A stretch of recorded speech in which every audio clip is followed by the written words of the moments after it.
क्योंकि अगर हम अनाधिकृत रूप से आते तो हम अपना पंजीयन में जो दर्ज होता है, वहाँ पे जो रजिस्टर में दर्ज होता है वो नहीं कराते।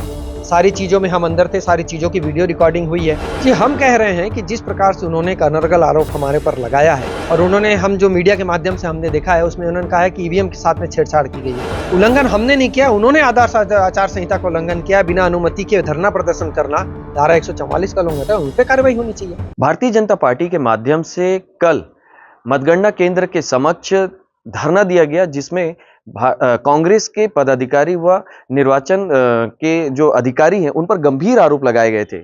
इन्हीं आरोपों के बीच हम कांग्रेस के उन पदाधिकारियों के पास पहुंचे हैं जो जिन पर आरोप लगाए गए हैं। वे इस वक्त कोंडागांव के रिटर्निंग ऑफिसर के पास पहुंचे हुए हैं एक ज्ञापन को लेकर के।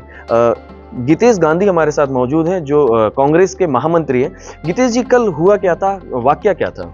देखिए, कल निर्वाचन अधिकारी ने एक पत्र लिखा था जिसमें मतगणना स्थल का निरीक्षण करने के लिए उसमें मांगा गया था। चूंकि हमारे प्रत्याशी जो है मोहन मरकाम जी, वो भी यहाँ पे नहीं है और हमारे जो उनके जो निर्वाचन अभिकर्ता है शांतिलाल सुराना जी, वो भी विवाह कार्यक्रम में सुकमा गए थे। ऐसे में उन्होंने एक लेटर दिया था जिसमें हम 3 व्यक्तियों को वहाँ पे प्रवेश की अनुमति मांगी गई थी और रिटर्निंग अधिकारी ने हम 3 व्यक्तियों को प्रवेश की अनुमति दी थी। उसी के आधार पे हम वहाँ पे निरीक्षण करने गए थे और अपना अभिमत दिया था कि पिछली बार जब 2018 के चुनाव मतगणना के दौरान कुछ चीज़ों में जो दिक्कतें आई थी, उन सारी चीज़ों को लेकर के मैंने भी और सुश्री लता उसेंडी जी के जो निर्वाचन अभिकर्ता है गोपाल दीक्षित जी, उन्होंने भी अपने अपने अभिमत दिए हैं। तो वहाँ कौन कौन मौजूद थे जब आप लोग प्रवेश किए थे? देखिए, उसमें जिला प्रशासन के सारे अधिकारी, दोनों रिटर्निंग अधिकारी, चाहे त्रासी कोंडागांव की बात करें या बयासी केसकाल की बात करें, उसके अलावा जो चुनाव यहाँ पे सीमा ठाकुर मैडम थी, डीसी जो है, अन्य पदाधिकारी, कलेक्टर साहब, एसपी साहब, एडिशनल एसपी साहब, टीआई साहब, एसडीओपी साहब, उसके अलावा अन्य दलों के भी पदाधिकारी, अन्य दलों के भी जो अभ्यर्थी हैं वो थे, उनके निर्वाचन अभिकर्ता थे, शासकीय कर्मचारी थे। तो ये जो आरोप लगाया गया कि हमने वहाँ पे अनाधिकृत रूप से प्रवेश किया, तो मैं तो समझता हूँ कि निराधार आरोप है। क्योंकि अगर हम अनाधिकृत रूप से आते तो हम अपना पंजीयन में जो दर्ज होता है, वहाँ पे जो रजिस्टर में दर्ज होता है वो नहीं कराते।